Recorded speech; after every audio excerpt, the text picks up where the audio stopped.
বিসমিল্লাহির রহমানির রহিম আলহামদুলিল্লাহি রাব্বিল আলামিন ওয়া সলাতু ওয়া সালামু আলা আশরাফিল আমবিয়া ওয়াল মুরসালিন ওয়া আলা আলিহি ওয়া আসহাবিহি আজমাইন। উপস্থিত সম্মানিত আল্লাহর মেহমানবৃন্দ, আসসালামু আলাইকুম ওয়া রাহমাতুল্লাহি ওয়া বারাকাতুহু।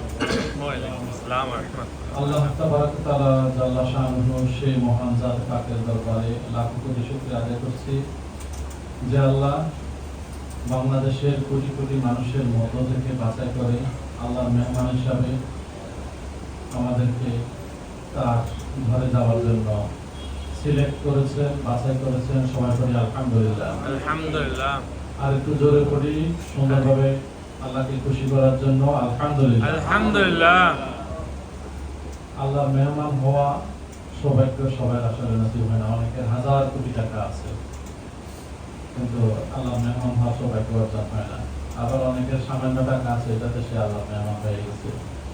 দুনিয়াতে যে আল্লাহর মেহমান হয়েছে তার মতো সৌভাগ্যবান পৃথিবীতে আর কেউ নাই। কারণ এটা দুনিয়ার কোনো মানুষের মেহমান না, এটা হচ্ছে একমাত্র আল্লাহর আল্লাহ। যিনি আল্লাহ রাব্বুল আলামিন আমাকে আপনাকে সৃষ্টি করেছেন, যিনি ছাড়া আর কিছুই থাকবে না পূর্বে এবং পরে। তিনি যদি মেহমান করে ফেলেন, এর সাথে দামি মেহমান দুনিয়া এবং আখিরাতে আর কোথাও নাই, ঠিক কিনা? আমরা তার মেহমান হয়েছি, আল্লাহ তাআলা আমাদেরকে তার মেহমান করেছেন। আমরা শুরুতেই আজকে আমাদের প্রোগ্রাম শুরু করে ফেলবো। আপনাদেরকে আজকে কষ্ট দেওয়ার জন্য নিয়ে এসেছি। এখানে হজের যে কিছু নিয়ম কানুন, আমরা যে হজ করব, এটা সহি শুদ্ধভাবে যদি করতে না পারি, আমাদের যদি ভাবে প্রিপারেশন বা প্রস্তুতি না থাকে, তাহলে আমরা সুন্দরভাবে করতে পারবো না। এই জন্য পারস্পরিক আলোচনা এবং সুন্দরভাবে করার যে প্রস্তুতি, সেটা ইনশাআল্লাহ যদি প্রস্তুতিটা ভালোভাবে হয় তাহলে আমরা কাজটা ভালোভাবে করতে পারবো। আপনার পরীক্ষার আগে আপনি যখন পরীক্ষা দিবেন, পরীক্ষার আগে আপনার যদি প্রিপারেশন ভালো না হয় তাহলে কি ভালো রেজাল্ট আসে? ভালো ফলাফল আসে না। তেমনিভাবে প্রতিটা কাজের একটা প্রস্তুতি আছে। আমরা যাওয়ার আগে যে প্রস্তুতি, আমরা হজ পর্যন্ত এরকম ওখানে এখানে বাংলাদেশে এবং সৌদি আরবে বিভিন্ন সময় আপনাদেরকে এভাবে কষ্ট দেব, বসাবো, বসিয়ে তালিম করে করে আপনাদেরকে হজের জন্য আমরা প্রস্তুত করে নেব, যাতে আমাদের হজটা একদম আল্লাহ তাআলা সহজ করে দেন। সবাই বলেন আমিন। আমরা হজের যে কাজগুলা, এগুলো যত বেশি মশাহারা করবো, যত বেশি শিখবো। এখন হয়তো আপনাদের কাছে অনেক কঠিন মনে হচ্ছে, কিন্তু যখন হজ পর্যন্ত, হজের এখনো অনেকদিন বাকি, হজ পর্যন্ত ইনশাআল্লাহ এগুলো ধাপে ধাপে যখন আলোচনা করবেন, দেখবেন যে সবার মেমোরিতে পুরোপুরি আয়ত্ত হয়ে গেছে, ক্লিয়ার হয়ে যাবে একদম। তো আমরা সে পর্যন্ত আপনাদেরকে এটা একদম রেডি করে ফেলবো। আপনারা সেভাবে মানসিকভাবে প্রস্তুতি নিন ইনশাআল্লাহ। ভয়ের কোনো কারণ নাই। আল্লাহ রাব্বুল আলামিন আমাদেরকে সহযোগিতা করবেন, কারণ আমরা আল্লাহর মেহমান। আমরা প্রোগ্রাম শুরু করতে যাচ্ছি। শুরুতেই আমাদের কোরআন তেলাওয়াতের মাধ্যমে আমাদের অনুষ্ঠান শুরু হবে। শুরুতে পবিত্র কোরআন থেকে তেলাওয়াতের জন্য আসছে আমাদের অফিসিয়াল স্টাফ মোহাম্মদ আহসান হাবিব।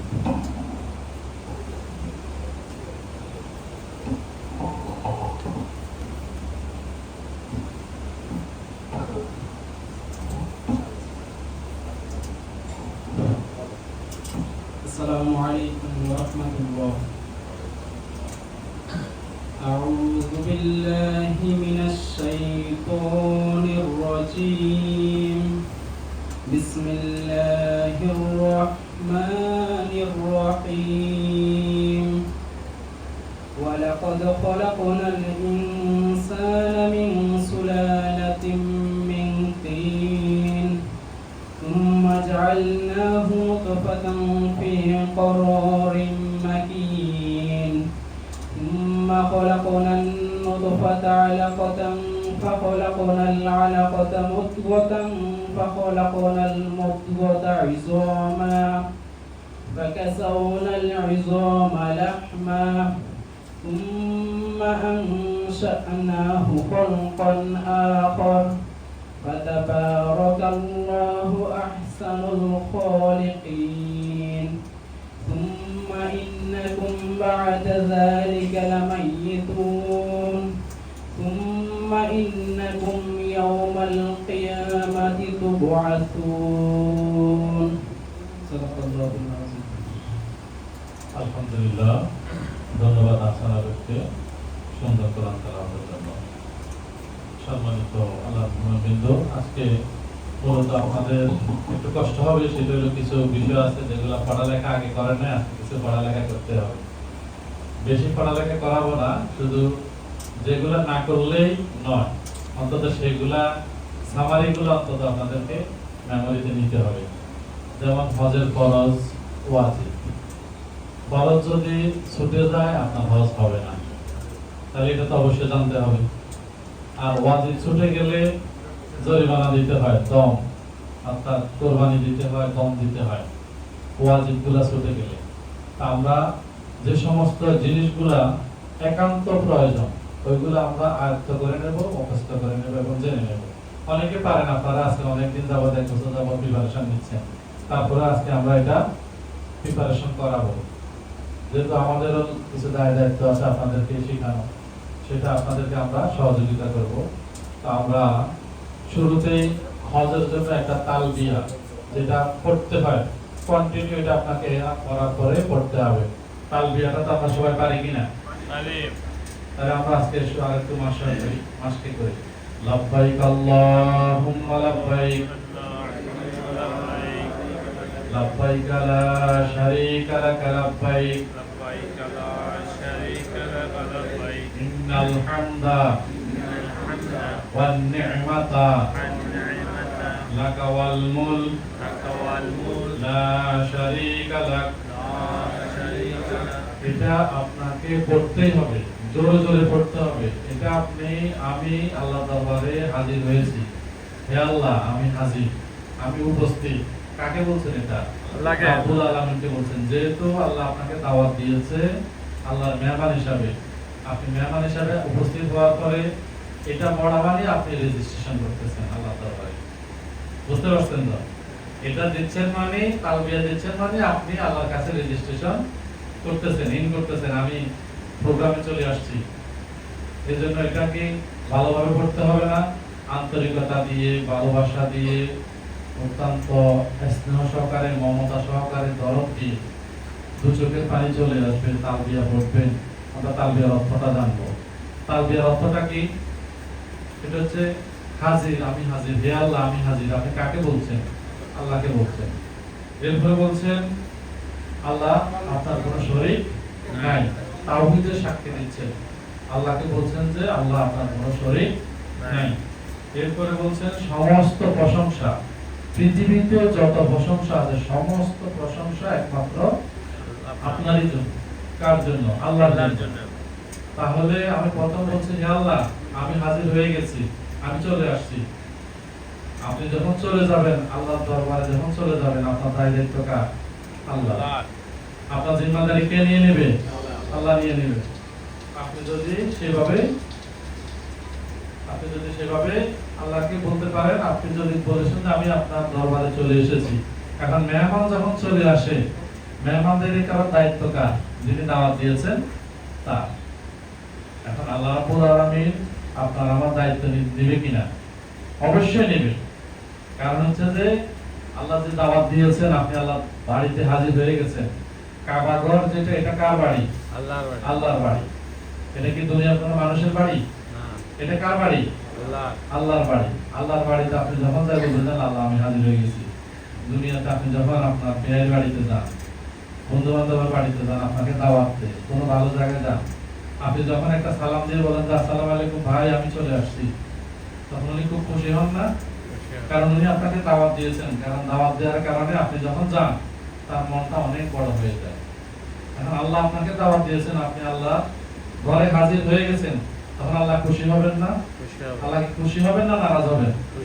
খুশি হবেন। যদি আল্লাহ খুশি হয় তাহলে আপনার আমার জন্য কত বড় সৌভাগ্য সেটা বুঝতে পারছেন? যদি আল্লাহ খুশি হয়ে যায় তাহলে এর চাইতে পৃথিবীতে বড় কিছু আর আছে? নাই। এই জন্য আমরা তালবিয়াটা ভালোভাবে পড়বো, ভালোবাসা দিয়ে এবং আন্তরিকতা দিয়ে, বুঝে বুঝে। তালবিয়াটা শুধু পড়তে হবে না, পড়তে হবে কি দিয়ে? বুঝে বুঝে পড়তে হবে। তাহলে তালবিয়ার অর্থ কি? লাব্বাইক। আমরা তো স্কুলে অনেকে গেছেন, আগে স্কুলে হাজিরা দিলে বলতো রোল নাম্বার 1 বলতো লাব্বাইক, বিশেষ করে মাদ্রাসায় বলে। আর স্কুলে বলে প্রেজেন্ট স্যার, উপস্থিত, ঠিক কি না?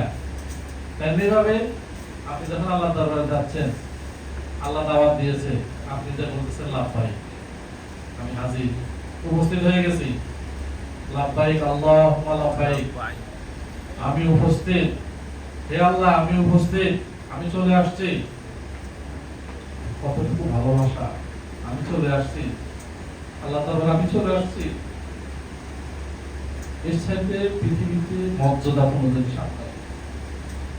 আপনি যখন যাবেন তালবিয়া পড়বেন, দুই চোখে পানি ছাড়বেন, বলবেন লাব্বাইক আল্লাহুম্মা লাব্বাইক, হে আল্লাহ আমি চলে আসছি, তুমি আমাকে দাওয়াত দিয়েছো, আমি চলে আসছি, আমি চলে আসছি। লাব্বাইক আল্লাহুম্মা লাব্বাইক, লাব্বাইক লা শারীকা লাকা লাব্বাইক, আমি উপস্থিত। আমি এটাও সাক্ষ্য দিচ্ছি যে তুমি ছাড়া পৃথিবীতে আর কোনো শরীক নাই, আমার কোনো মালিক নাই, আমার কোনো ইবাদতের আর কোনো জায়গা নাই, তুমি ছাড়া আমার যাওয়ার কোনো রাস্তা নাই, তুমি ছাড়া আমার যাওয়ার কোনো জায়গা নাই, আমি আল্লাহ তোমার কাছে আসছি। ইন্নাল হামদা, নিশ্চয় সমস্ত প্রশংসা, পৃথিবীতে যত প্রশংসা আছে এর সাথে প্রশংসা করা আর কেউ নাই, একমাত্র তুমি প্রশংসা অধিকারী, তুমি প্রশংসা পাবা। ইন্নাল হামদা, নিশ্চয় সমস্ত প্রশংসা অধিকার, সমস্ত প্রশংসা তোমার জন্য। ওয়ান নি'মাতা, এবং বলছে যে এবং তোমার সাম্রাজ্য তোমার, লাকাওয়াল মুলক, বলছে সমস্ত সাম্রাজ্য তোমার, সারা পৃথিবী তোমার, আমি কিছুই না, আমি নগণ্য, তোমার একজন ছোট গোলাম, আমি তোমার একজন বান্দা, আমি তোমার একজন গোলাম, পৃথিবীতে কিছু নেই, আমার সাথে ছোট ব্যক্তি, আমার সাথে ছোট আর কেউ নেই, আমি ছোট হয়ে গেছি, তোমার দরবারে চলে এসেছি। ঘোষণা দেয়, যখন আপনি এই ঘোষণাটা দিবেন তখন আল্লাহ রাব্বুল আলামিন এত খুশি হবেন কল্পনা করতে পারবেন না। হাদিসের মধ্যে আসছে যখন কোনো মুমিন বান্দা তালবিয়া পড়ে তখন তার ডানে বামে আল্লাহর যত সৃষ্টি থাকে, গাছপালা, পাথর, যত কিছু আছে, সকল কিছু তার সাথে সাথে লাব্বাইক বলতে থাকে। সুবহানাল্লাহ। আপনি যখন লাব্বাইক বলবেন তখন আপনার আশেপাশে গাছপালা থাকলে সেটাও লাব্বাইক বলে, পাহাড় পর্বত থাকলে সেটাও লাব্বাইক বলে, আপনার পাশে যত কিছু থাকবে সেটাও লাব্বাইক বলবে। এটা কার কথা? হাদিসে আসছে, কেন? আল্লাহ নবীর কথা। এরপরে বলতেছে সবাই তার সাথে লাব্বাইক বলে, এমনকি এদিকে ওদিকে সমস্ত জমিনে এটা বিস্তৃত হয়ে যায়, সারা পৃথিবীতে ছড়িয়ে পড়ে। তাহলে আমরা যে তালবিয়াটা পড়বো, তালবিয়াটার মর্যাদা, তালবিয়াটার গুরুত্ব ইনশাআল্লাহ বুঝতে পেরেছি সবাই। সবাই এর জন্য আন্তরিকতা দিয়ে, ভালোবাসা দিয়ে আবার পড়ি। এটা পড়তে হবে, এরা পড়ার পরে তালবিয়াটা পড়তেই হবে। এটা পড়তে কেউ কার্পণ্য করবেন না, যত শক্তি আছে, আওয়াজ আছে, মহিলারা একটু আস্তে পড়বে, পুরুষরা জোরে জোরে পড়বে তালবিয়া। মহিলারা একটু আস্তে আস্তে পড়বে, বেশি আওয়াজের দরকার নাই, কিন্তু পুরুষরা জোরে জোরে পড়তে হবে। তাহলে আমরা আবার পড়ি, লাব্বাইক আল্লাহুম্মা লাব্বাইক, লাব্বাইক আল্লাহুম্মা লাব্বাইক, লাব্বাইক লা শারীকা লাকা লাব্বাইক, লাব্বাইক লা শারীকা লাকা লাব্বাইক, ইন্নাল হামদা, ইন্নাল হামদা ওয়ান নি'মাতা, নি'মাতা লাকা ওয়াল মুলক, লাকা ওয়াল মুলক, লা শারীকা লাক, লা শারীকা লাক, লাব্বাইক আল্লাহুম্মা লাব্বাইক, লাব্বাইক আল্লাহুম্মা লাব্বাইক, লাব্বাইক লা শারীকা লাকা লাব্বাইক, লাব্বাইক লা শারীকা লাকা লাব্বাইক, ইন্নাল হামদা, ইন্নাল হামদা ওয়ান নি'মাতা, ওয়ান নি'মাতা লাকা ওয়াল মুলক, লাকা ওয়াল মুলক, লা শারীকা লা লাক। শারীকা লাক। ইনশাআল্লাহ পারবেন তো? ইনশাআল্লাহ। এটা কে কে মুখস্থ, কার কার মুখস্থ হয়েছে একটু হাত উঠান। আলহামদুলিল্লাহ, আল্লাহ শুকরিয়া, আল্লাহ শুকরিয়া, আলহামদুলিল্লাহ। এটা করতে হবে আন্তরিকতা দিয়ে, ভালোবাসা দিয়ে। আপনি যখন এহরামের কাপড় পরবেন, এহরামের কাপড়টা হলো পৃথিবী থেকে আমরা যখন বিদায় নিই, মানুষ চলে যায়, তখন কি কাপড় পরে? সাদা কাপড় পরে। মানে তখন আর কোনো কিছু নাই, শেষ, আমি চলে যাচ্ছি। তেমনি ভাবে আপনি যখন এহরামের কাপড় পরে ফেলবেন, তখন আপনাকে যখন পৃথিবী থেকে চলে যাবেন, ঠিক সেইভাবে আপনাকে প্রস্তুতি নিতে হবে। সাদা কাপড় আপনি যখন পরে ফেলবেন, তখন দুনিয়া থেকে এই কাপড় পরে মানুষ বিদায় নেয়, ঠিক কিনা? এটাতে কোনো সন্দেহ আছে? না। এজন্য মহিলাদের এহরাম হচ্ছে স্বাভাবিক পোশাক। আপনারা যে যে পোশাক পরেন ওইটাই হচ্ছে আপনাদের স্বাভাবিক পোশাক। আর পুরুষের এহরাম হচ্ছে সাদা দুইটা কাপড়, সাদা দুইটা কাপড়, একটা পরবে আর একটা হচ্ছে গায়ে দেবে। তো আমরা সেটাও আপনাদেরকে দেখাবো।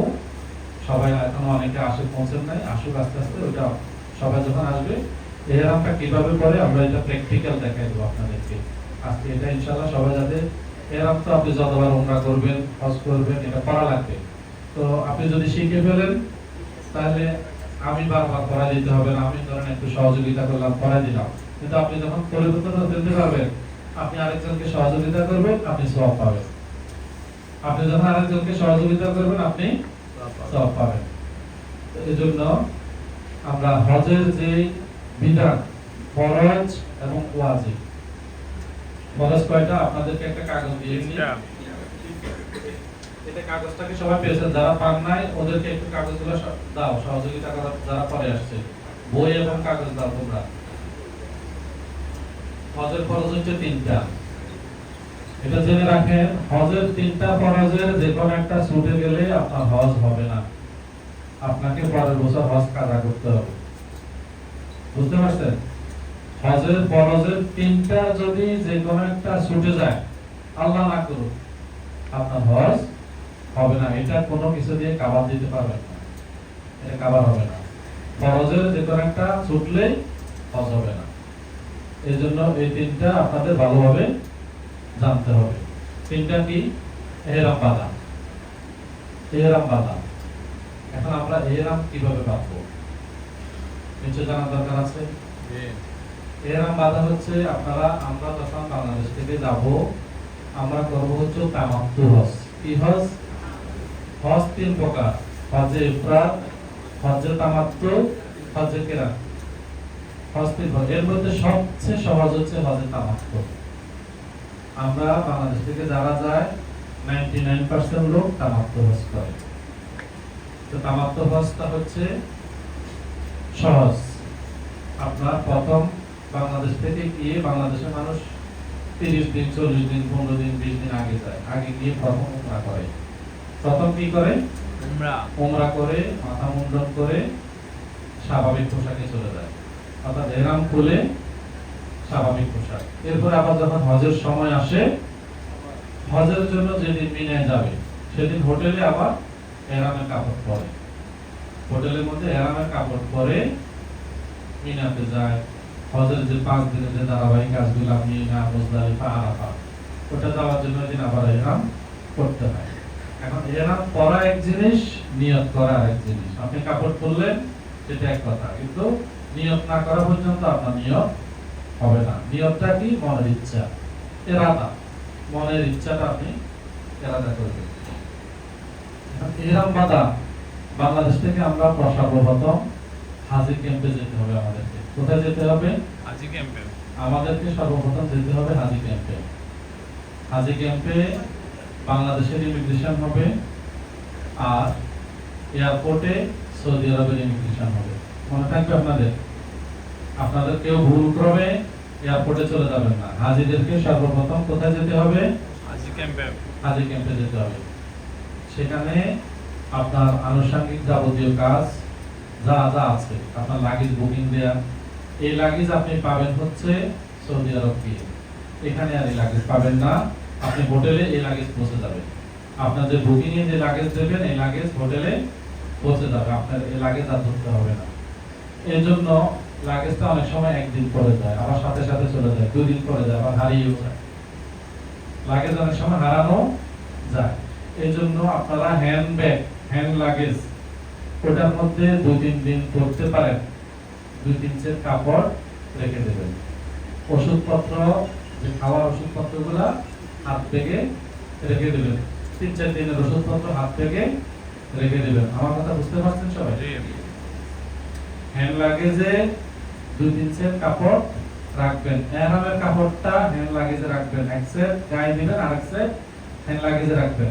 কেন রাখবেন? আমরা গত বছরের আগের বছর 2021 সালে যাওয়ার সময় এক মুরব্বী বিমানের ভিতরে ডায়রিয়া শুরু হয়েছে, মানে এহরামের কাপড় নষ্ট হয়ে গেছে। ডায়রিয়া শুরু হয়ে এহরামের কাপড় নষ্ট হয়ে গেছে। এখন তার কাছে আর কোনো কাপড় নাই।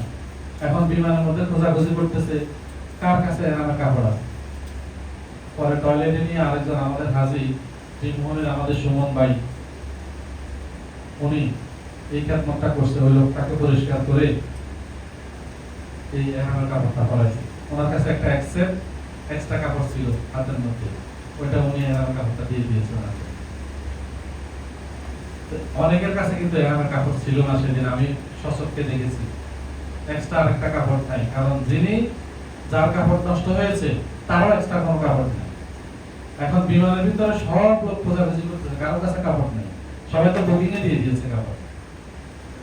এই জন্য আপনারা বিপদের তো হাত পাও নাই। এই জন্য এক সেট এহরামের কাপড় যেটা পরবেন আর এক সেট হ্যান্ডব্যাগে রেখে দেবেন। মনে থাকবে আমার কথাটা, এটা অত্যন্ত গুরুত্বপূর্ণ কথা।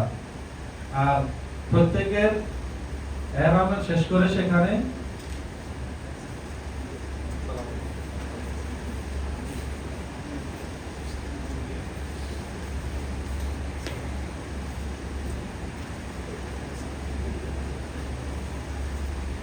এহরাম শেষ করে সেখানে আপনাকে স্বাভাবিক পোশাকে যেতে হবে।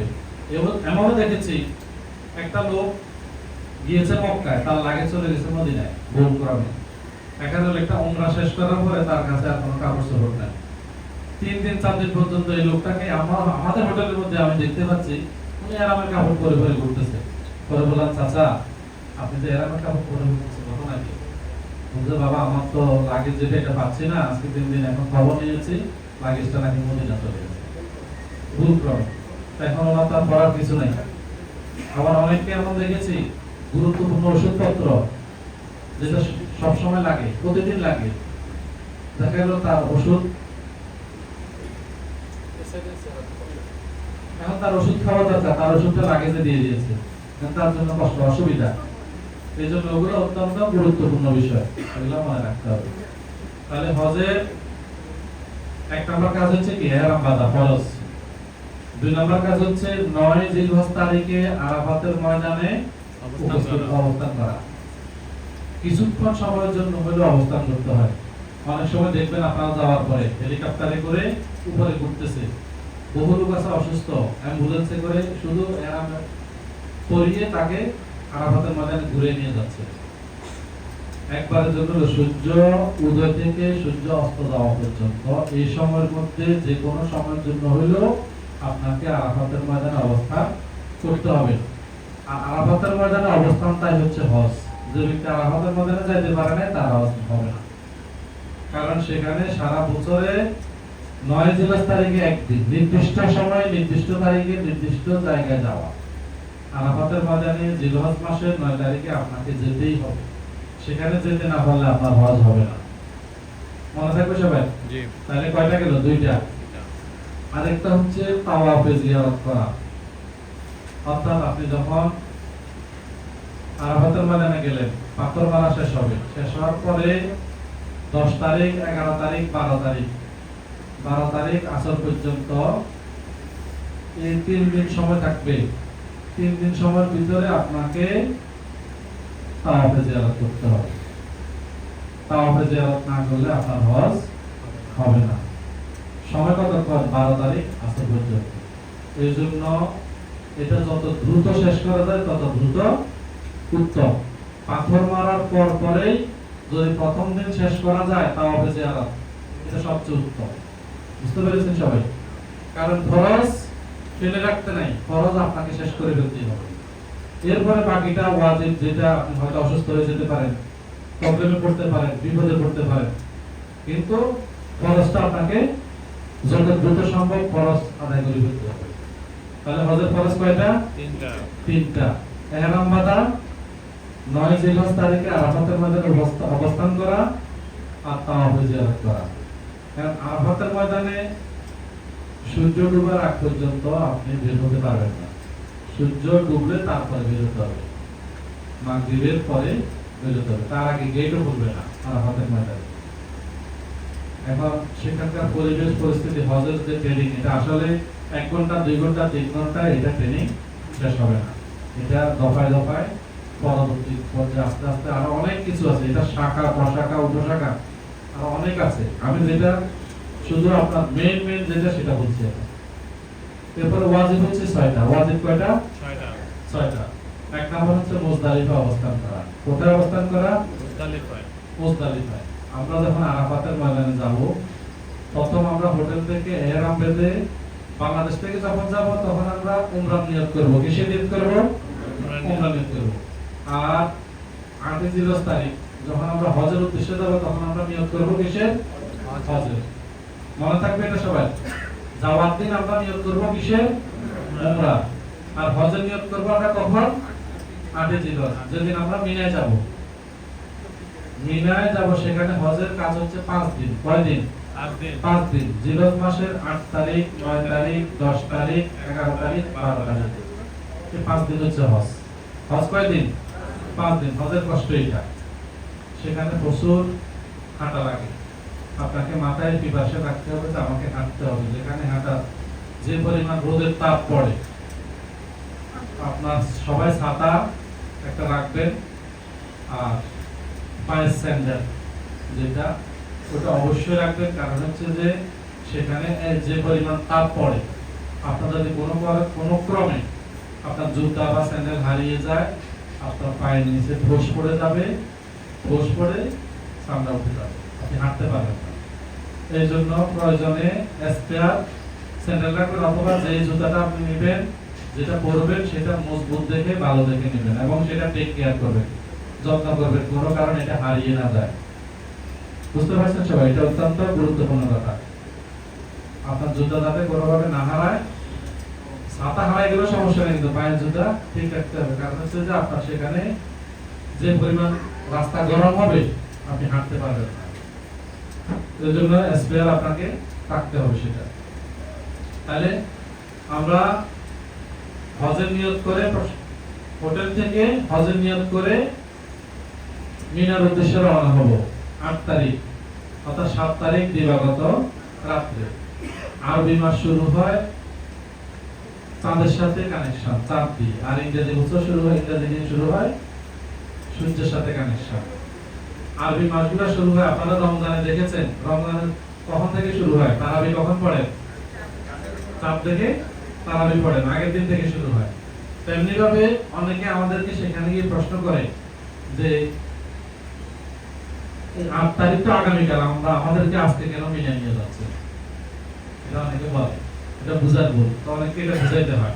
আপনারা এটা মনে রাখেন, 7 তারিখ দিন শেষ হওয়ার পরে তো 8 তারিখ শুরু হয়, মাগরিব থেকে 8 তারিখ শুরু। তো সেখানে যাওয়ার জন্য আপনাকে কিছু বিড়ম্বনা আছে।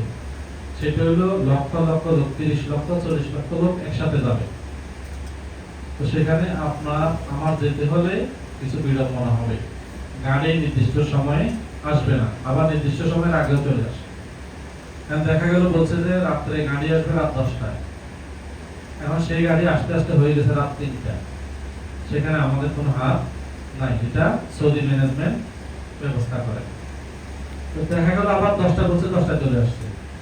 এখন গাড়ির যে ড্রাইভার গুলা, তারা সৌদি আরবের রাস্তাগুলো, আপনি যদি একবার রাস্তা ভুল করে 20 কিলোমিটার ঘুরে আসতে হবে। আমাদের দেশের মধ্যে আপনি যেখান দিয়ে ইচ্ছা সেখান দিয়ে রাস্তা ওভারটেক করে চলে যাবেন, কোনো সুযোগ নেই, ঘুরে আসতে হবে। সেই ঘুরে আসতে আসতে অনেক সময় ড্রাইভার দেখা যায় মিশরের ড্রাইভার, পাকিস্তানের ড্রাইভার, বিভিন্ন দেশ থেকে ড্রাইভার গুলো আসে হজের জন্য। ওরা রাস্তা চিনে না, গুগল দিয়ে চলে, গুগল ম্যাপে চলে, অনেক সময় রাস্তা ভুল করে ফেলে। দেখবেন আপনাকে আমাকে গাড়ির মধ্যে ঘুরাচ্ছে, ড্রাইভার রাস্তা চেনে না। তখন যদি বলে যে মাহফুজ ভাই আপনি কি ড্রাইভার ধরেছেন, ও তো রাস্তায় চিনে না। এখন সেখানে আমার কিছু করার নেই, কারণ হচ্ছে সেখানে মুর্শিদ থাকে, একজন পথপ্রদর্শক থাকে, একজন প্রতিনিধি থাকে। তো ওনারাও রাস্তা দেখায়, অনেক সময় তারাও ভুল করে। অনেক সময় পুলিশ দেখা গেল এই রাস্তায় জাম করছে, আপনাকে যেতে দিচ্ছে না, স্টপ, এই রাস্তায় যাও। এই রাস্তায় জাম করছে, স্টপ, এই রাস্তায় যাও। তো দেখা গেল ঘুরে গেল। তো তো সেখানে ধৈর্য হারা হওয়া, ধৈর্য চ্যুতি হওয়ার কোনো কারণ নাই। আপনি আর আমি বের হয়েছি আল্লাহ রাস্তায়, আমি যতক্ষণ আল্লাহ রাস্তায় থাকবো ততক্ষণ আপনার আর আমার সব লেখা হইতে থাকবে। তাদের এখানে ধৈর্য ধৈর্য ধৈর্য ধরতে হবে। কোনো ক্রমে ভুল ক্রমে মাথা গরম করে যাবে না, খারাপ করা যাবে না, কারণ এটা শয়তান আপনার পিছে লাগা থাকবে। আপনি আল্লাহর মেহমান হয়েছেন, শয়তান চাইবে যে কোনো ক্রমে আপনার থেকে কোনো ফাহিশা কথা বলে আপনার মাথা গরম করে আপনাকে কোনোভাবে আপনার থেকে হস্তা ছুটে যেতে পারে কিনা। কারণ এটা আর্থিক এবং শারীরিক ইবাদত। নামাজের পড়তে সহজ, হজ করতে কিন্তু এত সহজ না, তাহলে সবাই চলে যেত। হজ জীবনে মানুষের সমস্ত সঞ্চয় দিয়ে, সমস্ত জীবনের টাকা পয়সা জোগাড় করে, জমি বিক্রি করে, অনেক কষ্ট করে হজ করতে যায়। এটা কিন্তু এত সহজ না, অনেক কঠিন কাজ। টাকা মায়া, কঠিন মায়া, 6 লাখ 7 লাখ 8 লাখ টাকা ব্যয় করা, এটা ছোট মনের অধিকারী না, এটা অনেক বড় মনের অধিকারী যারা, তাদেরকে আল্লাহ কবুল করেছেন। কারণ এত টাকা ব্যয় করে সে জমি কিনতে পারতো, ডিভিএস করে রাখতে পারতো, সে ডিভিএস ব্যাংকে জমি বিক্রি করে আল্লাহ রাস্তায় চলে যাচ্ছে। এটা কি ছোট ছোট ছোট কথা? অনেক বড় কথা। এখন এই বড় কাজটা আপনি যখন করতে যাবেন, শয়তান আপনার পিছে এমন ভাবে লাগা থাকবে, আপনি টেরে পাবেন না কোনখান দিয়ে আপনাকে শয়তান হজ নষ্ট করার জন্য প্রস্তুত হয়ে গেছে। শুধু এক কথা, আরাফাতের ময়দানে শয়তান ঢুকতে পারবে না, আর প্রত্যেক জায়গায় শয়তান আপনাকে চেষ্টা করবে। দেখবে যে কোনো কারণ নাই। আমার এই হাজী সাহেবটা দেখা গেল সারা মাস ভালো, হঠাৎ করে এভাবে কাপড় পরা পরে সামান্য একটা বিষয়ে মাথা গরম হয়ে চিল্লাচিল্লি শুরু করে দিচ্ছে। এখন আমরা তো বুঝতে পারি যে করতে করতে অভিজ্ঞতা হয়েছে, তখন আমরা বলতে ভাইজান একটু ধৈর্য ধরে, ঠিক হয়ে যাবে। কিন্তু সে যেটা বলছে সে নিজে হোসে নাই, কিন্তু হোসে থাকলে সেটা বলার কথা না। এমন এমন আছে দুইজন ঝগড়া লেগে গেছে, হাজি হাজি ঝগড়া লেগে গেছে, একজন একজনকে মেরে ফেলবে। ভাই আমি কি কম নাকি আপনার থেকে? অথচ দুইজনই পরে অনুতপ্ত, একজন একজনকে আবার যখন মাথা ঠান্ডা হয়ে গেছে, একজন একজনকে জড়ায় ধরে ভাই মাফ করে দেন, আমার ভুল হয়েছে। কিন্তু যখন সে এটা বলে ফেলছে, তখন সে জানেই না যে কখন বলে ফেলছে, এটা হয়ে যায়। এটা অস্বাভাবিক কিছু না, এটা শয়তান পিছে লাগা থাকে। কোনখান থেকে আপনার হজটা বের করে নেবে সে, আপনি বুঝতেই পারবেন না। এই জন্য হজের ভিতরে ফাহিশা কথা, খারাপ কথা, ঝগড়া ফাসাদ এটা করাই যাবে না, আল্লাহ তাআলার পক্ষ থেকে নিষেধ। বুঝতে পারছেন? এটা হুজুর আছে আপনাদেরকে হজের গুরুত্ব, মর্যাদা ইত্যাদি সম্বন্ধে বলবে। আমি গুরুত্বপূর্ণ কথাগুলো বলতেছি। হজের ওয়াজিব কয়টা? 6টা। হজের ওয়াজিব কয়টা? 6টা। ওয়াজিব যদি একটা ছুটে যায়, আপনাকে দম দিতে হবে। একটা ছাগল, দুম্বা, যে কোনো বকরি কুরবানি দিতে হবে, না হলে আপনার হজ হবে না। ওয়াজিব যদি ছুটে, আর ফরজ ছুটলে হজ হবে না। তাহলে এই দুটো জিনিস আপনাদেরকে অবশ্যই মনে রাখতে হবে। মুজদালিফা অবস্থান করা, আমরা আরাফাতের ময়দানে 9 জিলহজ তারিখে আরাফাতের ময়দানে থাকবো। সেখান থেকে আমরা 9 জিলহজ তারিখে সারাদিন থেকে আমাদের গাড়ি আসবে। আপনারা আমার নির্দেশ ছাড়া কোনো ক্রমে তাবু থেকে বের হবেন না। কারণ হচ্ছে যে আমার নির্দেশ ছাড়া যদি আপনারা বের হন, কারণ আপনার সকল ইনফরমেশন আমার কাছে, আমি যেটা বলবো সেটাই রাইট। এখন আরেকজন হাজি আপনাকে বললো যে ভাই ওদিকে গাড়ি আসতে চলেন, আপনি হারাই যাবেন, আপনি হারাই যাবেন। আর ওখানে যদি হারাই যান, দলছুট হয়ে যান কোনো ক্রমে, তাহলে আপনি হজ করতে কষ্ট হবে, কারণ আপনি সেখানে কিছু বুঝলেন না। আপনি অনেক কিছু জানেন, আমি বহু আলেমকে দেখছি বড় মাদ্রাসার মোহতামেম, সেখানে যে ব্যাপলার মতো বসে আছে, দাঁড়িয়ে আছে, তবে ভাই আমার তো কিছু মনে আসতেছে না। এখন এটা হলো আল্লাহ তাআলা আপনাকে যদি সহযোগিতা না করে, আপনার যত শক্তি থাক, আপনি হজ করতে পারবেন না। হজটা হলো আপনাকে যদি আল্লাহ মেহেরবানি না করে, আল্লাহ যদি আপনাকে দয়া না করে, আল্লাহ যদি আপনাকে সাহায্য না করে, আপনার শক্তি দিয়ে, আপনার টাকা দিয়ে, আপনার গায়ের জোর দিয়ে আপনি কোনোভাবে হজ করতে পারবেন না। বহু লোককে দেখছিস, মানে সে বলতেছে আমার কাছে গুগল আছে, এখন গুগল করে সে চলে গেছে আরেকদিকে, সারা রাত ঘুরতেছে কেবল গুগলে, বুঝছেন? সারা রাত গুগল করছে আর সে ঘুরতেছে। গুগলে সঠিক নিয়ে যায়, কিন্তু ইস্তেকামত থাকতে হবে যে আল্লাহর সাহায্য।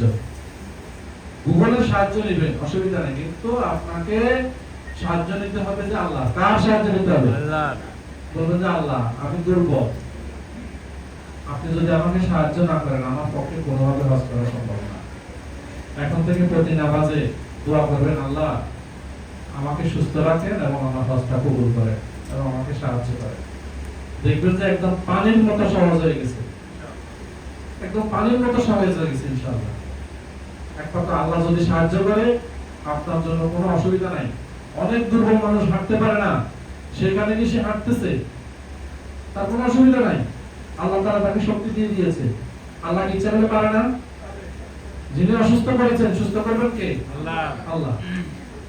তো আমরা এটা ভিতরে ইস্তেকামত থাকতে হবে, নিজের ভিতরে সেটা ইস্তেকামত থাকতে হবে। যেহেতু আমরা আল্লাহর মেহমান হয়ে আল্লাহর বাড়িতে চলে গেছি, আল্লাহর কাজে চলে গেছি, সমস্ত কাজ আল্লাহ ব্যবস্থা করে নেবে, কিন্তু আল্লাহর উপর সেটা এগিয়ে থাকতে হবে, বিশ্বাস থাকতে হবে, ইস্তেকামত থাকতে হবে। মুজদালিফার ময়দানে কখন? সেটা হচ্ছে আরাফাতের ময়দান থেকে অনেকে দেখতে যে তাড়াহুড়া করে আসর ওয়াক্তে রওনা হয়ে যায়, লক্ষ লক্ষ মানুষের ভিতরে দেখা গেল ছুটছে 70 জন 80 জন 90 জনের টিম, দেখা গেল হারিয়ে গেছে, স্বামীর হাত থেকে স্ত্রী চলে গেছে, স্ত্রীর হাত থেকে স্বামী চলে গেছে। আপনারা কোন ক্রমে যারা স্বামী স্ত্রী আছেন, মা ছেলে আছেন, হারাইলে দুজন হারাবে, একজন একজনকে ছাড়তে পারবেন না। কোন ক্রমে কোন মহিলাকে যারা মহরম সাথে যাচ্ছেন, তার মহিলা যাতে কোন ক্রমে না হারায়। আপনি যেদিকে যান না কেন, আপনার ওয়াইফকে আপনি হাতের মধ্যে আরাফাতের ময়দানে যান, যেদিকে যান আপনার সাথে রাখবেন, বসে রাখবেন, আপনার হাতেই রাখবেন, কারণ উনি হচ্ছে অসহায়। দুজন যখন এদিক সেদিক দুজন দুদিকে চলে যাবেন, তখন আপনি এমন পরিস্থিতি হবে মনের অবস্থা, তখন হাউমাউ করে কান্না করা ছাড়া কোনো উপায় নেই। আমরা দেখেছি আমাদের এক আঙ্কেল 17 সালে গেছে মহাবাজার বাড়ি, উনি তো মাটিতে গড়াগড়ি দিয়ে কাঁদতেছে, আঙ্কেল আমি তো আপনার চাষিকে হারাই দিচ্ছি। আমি বললাম যে আপনার সাথে আপনার হাতে একটা ছেলে মাত্র দেখলাম। বললো যে কোন দিকে গেছে আমি বুঝতে পারি, কোন দিকে গেছে আমি বুঝতে পারি। এই জন্য যারা আরাফাতের ময়দানে যাবেন, স্বামী স্ত্রী সুসম্পর্ক রাখবেন, কখনো খারাপ ব্যবহার একজন একজনের সাথে করবেন না, সবসময় সেখানে একজন একজনের সাথে সম্পর্ক বজায় রেখে চলবেন, কারণ সেখানে অত্যন্ত সেনসিটিভ বিষয়। মনোমালিন্য করবেন, জঙ্গলানি করবেন, এদের হারাই গেছে। এই জন্য কখনো এটা করবেন না, একজন একজনকে ধরে রাখবেন। যেদিকে যান হারালে দুজন একসাথে হারাবেন, আর না হারালে দুজন একসাথে থাকবেন ইনশাআল্লাহ।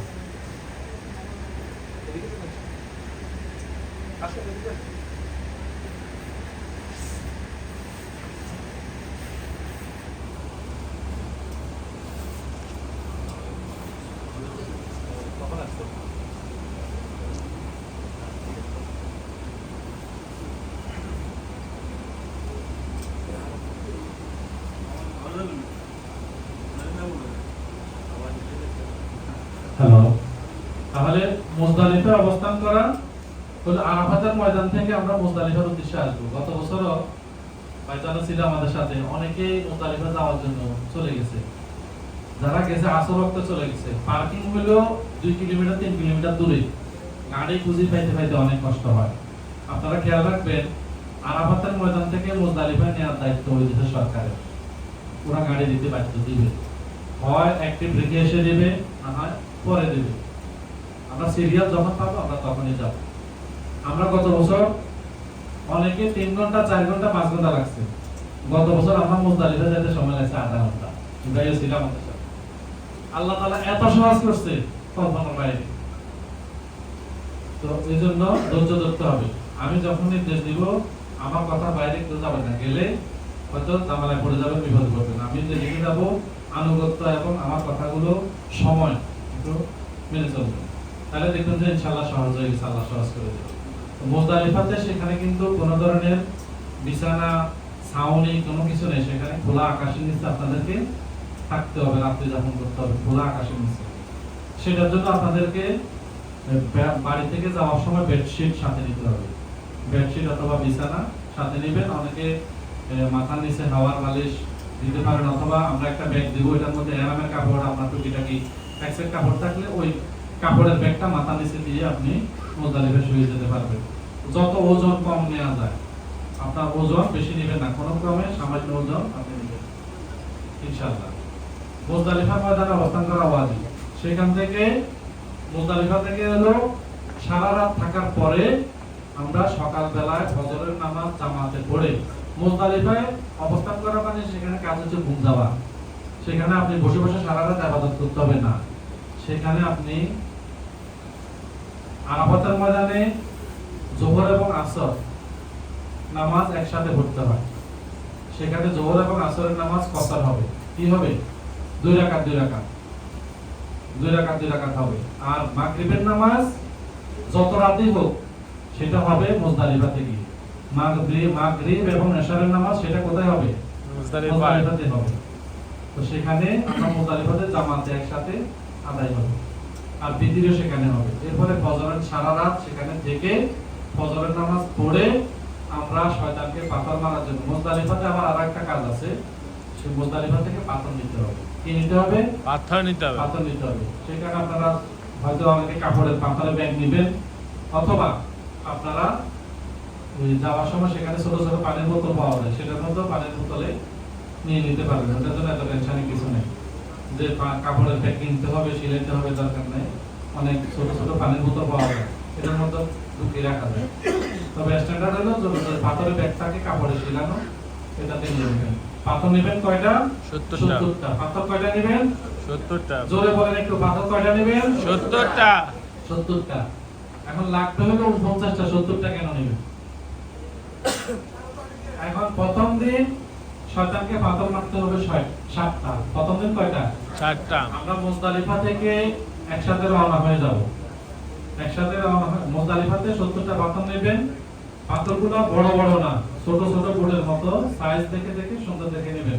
বেশি ছোটও না, বেশি বড়ও না। মনে থাকবে? জি। সেখান থেকে পাথর নিয়ে সেই পাথরগুলা আমরা সযত্নে রাখবো। প্রথম দিন আমরা ফজরের নামাজ মুজদালিফা থেকে ফজরের নামাজ শেষ করে আমরা জামাতে ফজরের নামাজ পড়ে রৌদ্র ওঠার আগে আগে, মানে সূর্যের তাপ যখন বেড়ে যায় আপনার আমার অনেক কষ্ট হবে। এজন্য যত তাড়াতাড়ি সকাল সকাল যদি পাথরটা মারা যায় তাহলে নিরাপদ। বুঝতে পারছেন সবাই?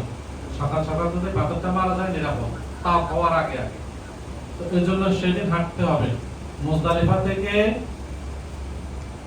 জামারা পর্যন্ত, শয়তানকে পাথর মারা পর্যন্ত। সেখানে মিনিমাম 2 ঘন্টা হাঁটতে হবে। এটা মাথায় রাখেন, 2 ঘন্টা মিনিমাম। সেখানে জোরে হাঁটা যায় না, আস্তে আস্তে হাঁটতে হয়। যে জ্যাম থাকে, লক্ষ লক্ষ মানুষ একসাথে যাচ্ছে, আপনি ইচ্ছা করলে দ্রুত হেঁটে চলে যেতে পারবেন না। কোথাও জোরে হাঁটা লাগবে, কোথাও আস্তে হাঁটা লাগবে, কোথাও দাঁড়িয়ে থাকা লাগবে। তো আপনাকে মুজদালিফা থেকে পাথর নিয়ে প্রথম দিন পাথর মারতে হবে কয়টা? 7টা। 7টা। প্রথম দিন কয়টা পাথর মারতে হবে? 7টা। বড় শয়তানকে পাথর মেরে আমরা ইনশাআল্লাহ সোজা মক্কায় চলে আসবো। পাথর মেরে মক্কায় চলে আসবো। সেদিন আসার জন্য এরপরে পাথর মেরে যে জায়গাটা পার হবে ওই জায়গাটাও হাঁটার পথ। সেখানে আপনি ইচ্ছা করলে গাড়ি পাবেন না। এখন সেখানে আপনি ইচ্ছা করলে এই সংগ্রাম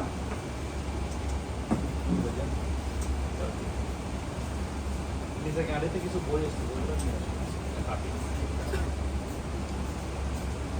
আপনি ইচ্ছা করলে সেখানে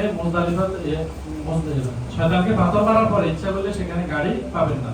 গত বছর আমরা যারা ছিলাম সেখান থেকে হাঁটা পথ, সবাই দেখবেন যে মক্কার দিকে যাচ্ছে, কাবা শরীফের দিকে যাচ্ছে। হেঁটে গেলে আপনি 1 ঘন্টায় 40-50 মিনিটে চলে আসতে পারবেন। কিন্তু গাড়িতে যদি আসেন সেদিন আপনাকে মিনিমাম 3 ঘন্টা 4 ঘন্টা 5 ঘন্টা জামে আটকে থাকতে হবে। যে পরিমাণ জাম। আমি যে কথাগুলো বলতেছি এগুলো প্র্যাকটিক্যাল কাজে লাগবে। এই আপনাকে হেঁটে আসতে হবে। এখন অনেকে দেখবেন যে পাথর মেরে আসার পরে পা চলে না, দেখা যায় জায়গায় বসে যায়। অনেকে বলে যে কষ্ট হচ্ছে। এখন গাড়ি তো নাই, এখন গাড়িতে উঠতে গিয়ে তাড়াতাড়ি হুড়াহুড়ি লেগে জঙ্কা ফাসাদ হয়ে যায় অনেক সময়। তো এখন ওটা যতটুকু সম্ভব চেষ্টা করবেন একজন একজনকে স্যাক্রিফাইস করার জন্য। সবাই আসবে, হয়তো 1 ঘন্টা দেরি হবে, 2 ঘন্টা দেরি হবে, কিন্তু সবাই আসবে। ধৈর্য সহকারে সেটা আসতে হবে। আল্লাহর কাছে দোয়া করবেন যাতে আল্লাহ সহজ করে দেয়। আল্লাহ যদি সহজ করে দেয়, এর চাইতে সহজ পৃথিবীতে আর কিছু নেই। আর আপনার যদি কঠিন হয়ে যায় আপনার আশাটাই কষ্ট হয়ে যাবে। অনেকেই এইখান থেকে হারিয়ে যায়। ওই দিনটা হলো গুরুত্বপূর্ণ, ওই দিন অনেকে হারিয়ে যায়। 3 দিন 4 দিন 5 দিন খুঁজে পাওয়া যায় না। এরকম অনেকে আছে। গত বছর এক এজেন্সির 2 হাজি একজন সরকারি বড় কর্মকর্তা সেনাবাহিনীর অফিসার হারাই গেছে, স্বামী স্ত্রী দিয়ে গেছে, স্বামী দিয়ে গেছে, মন্ত্রী হারাইছে, গুরুত্বপূর্ণ লোক হারাইছে। ওই দিন হলো গুরুত্বপূর্ণ, হারাই যাবে।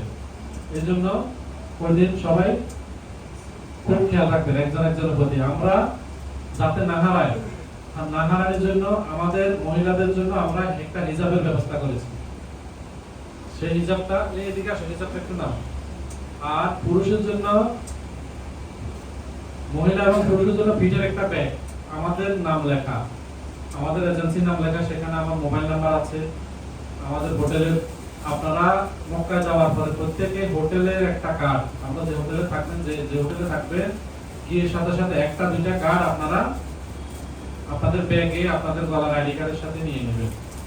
আপনি যেদিকে যান না কেন, আপনার এই হোটেলের কার্ড যদি থাকে, আপনার এই কার্ড আপনাকে, আপনি অসুস্থ হন, আপনি মারা যান, আল্লাহ না করুক, আপনার এই কার্ড আপনার পকেটে থাকলে আপনাকে নিয়ে যাবে। এখানে মোবাইল নাম্বার থাকবে।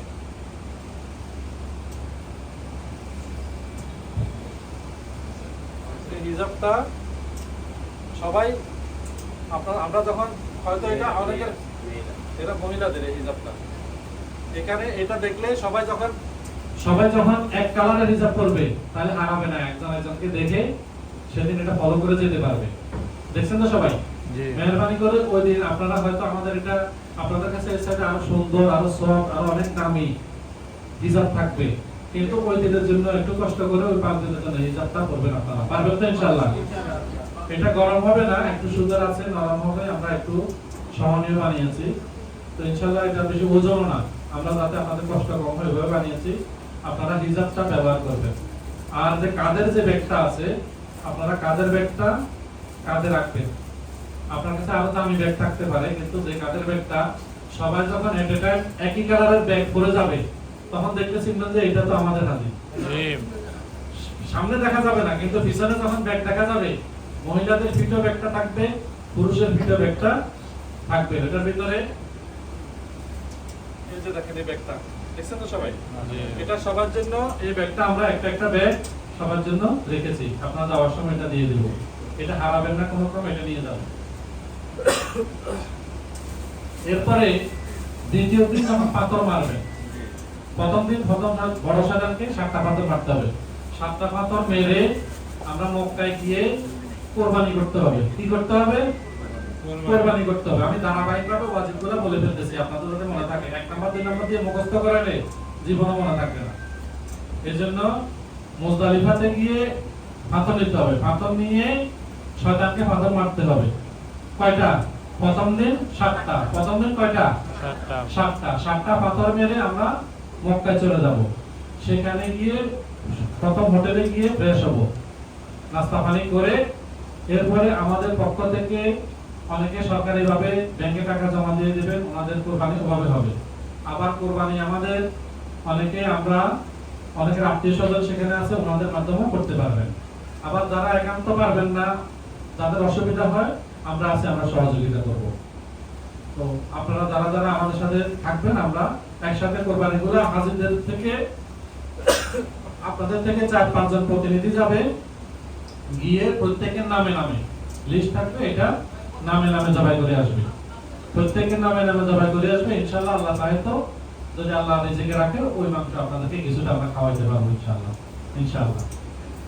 এরপরে কাজ হচ্ছে, কোরবানির পরে আপনার কাজ হচ্ছে মাথা মুন্ডন করা। কেউ কোনোভাবে কোরবানি করার আগে মাথা মুন্ডন করতে পারবেন না, ধারাবাহিক ঠিক রাখতে হবে। যদি কোরবানি করার আগে মাথা মুন্ডন করে ফেলেন, তাহলে কিন্তু আপনার দম দিতে হবে। তাহলে শয়তানকে পাথর মেরে এসে প্রথম কাজ হচ্ছে কি? কোরবানি করা।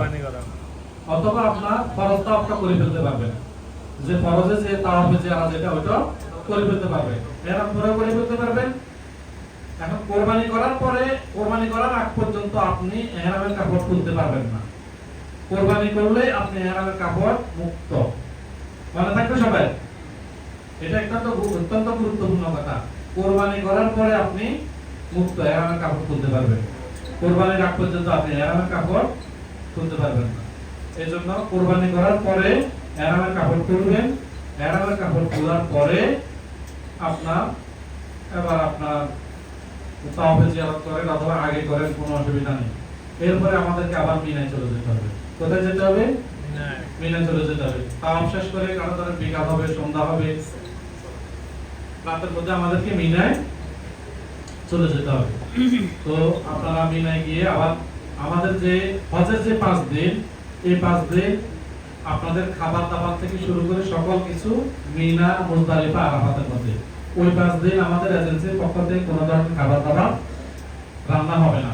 হোটেলের মধ্যে আপনারা কোনো খাবার আমরা দিতে পারবো না, কারণ আপনাদেরকে 1 মাস খাবার দাবার যে সার্ভিস দেবে, এই 5 দিনের খাবার দাবার সকল কিছু সার্ভিস হচ্ছে মিনা, মুজদালিফা।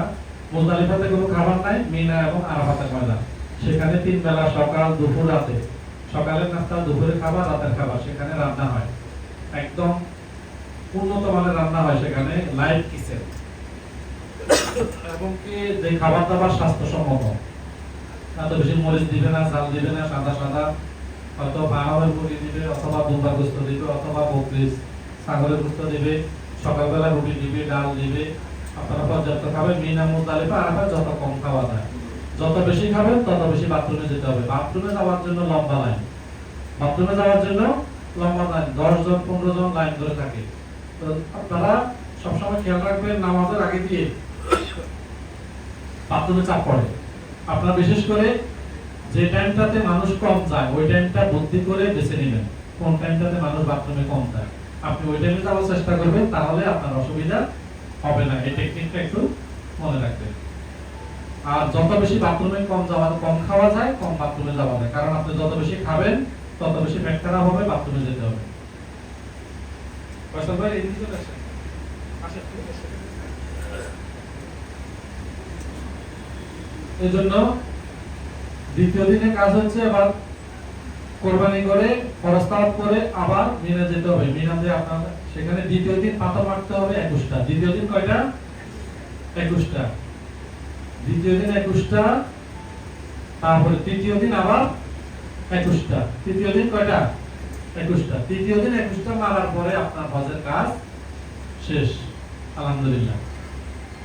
এখন পাথর ব্যবহার হলো কয়টা? 49টা। 21টা হলো 42টা, আর 60টা ব্যবহার হলো কয়টা? 49টা। নিলেন 70টা, বাকি 21টা কি করবেন? এটা হলো যদি কেউ কোনো ক্রমে ওই 12 তারিখে সূর্য ডোবার আগে মিনা থেকে বের হতে না পারে, তাহলে তাকে তৃতীয় দিন 13 তারিখে এই 21টা মেরে আসতে হবে। বুঝতে পারছেন? 21টা মেরে আসতে হবে। তো দ্বিতীয় দিন সবাই বের হয়ে যায়, সেখানে মিনা কেউ থাকে না, মিনা শূন্য হয়ে যাবে 12 তারিখের পরে। এই জন্য আবার অনেকের পাথর হারাই যায়, অনেকে পাথর হারিয়ে ফেলেন। এই জন্য পাথর হারিয়ে গেলে এক হাতে আর এক হাতে হাওয়া দেয়, ভাই আপনি তো যাচ্ছেন, অনেকে যাইতে পারে না। দেখা গেল অসুস্থ, প্রথম দিন পাথর মারছে, দ্বিতীয় দিন এমন অসুস্থ সে যেতে পারছে না, তো একজন একজনের পাথর মেরে দিতে পারবে। স্বামী স্ত্রী যেতে পারছে না, অসুস্থ হয়ে গেছে, স্বামী পাথর মেরে দিতে পারবে।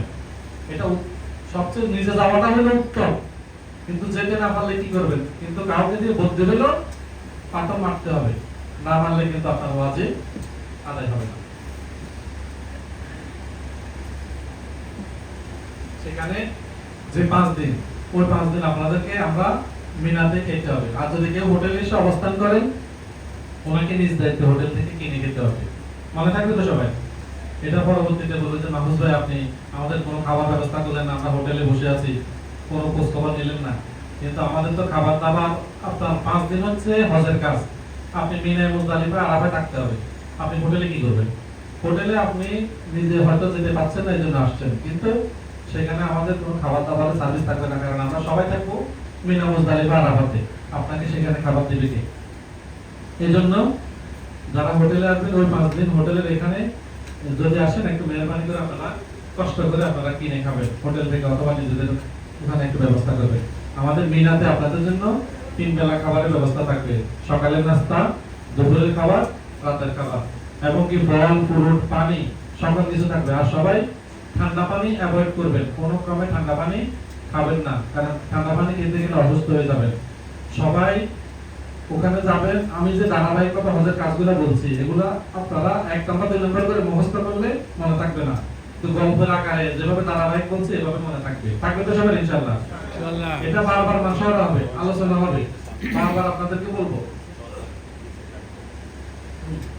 বারবার আপনাদেরকে বলবো। আপনার বইগুলো কি নিয়ে আসছো কোরআন শরীফগুলো? এগুলো টেবিলে রাখা গেছে।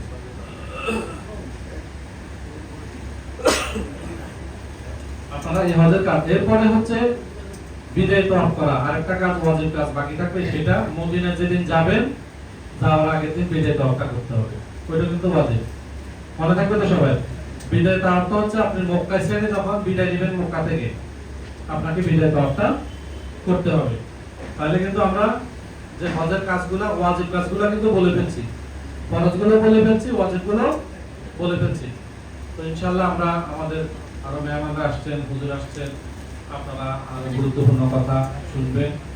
তো ইনশাআল্লাহ আমি আরো কিছু বিষয় আছে, যাওয়ার যে নির্দেশনা, আপনাদের ভিসা, টিকিট, পাসপোর্ট সংক্রান্ত কথাগুলো সবশেষে সেটা আপনাদেরকে বলবো। কিছু গুরুত্বপূর্ণ যেগুলো, আর আপনাদের কিছু প্রশ্ন থাকবে, প্রশ্নগুলো আপনারা এখন রেখে দেন। আপনাদের প্রশ্নগুলো আমরা 10 মিনিট সময় দেব, প্রশ্ন উত্তর করব।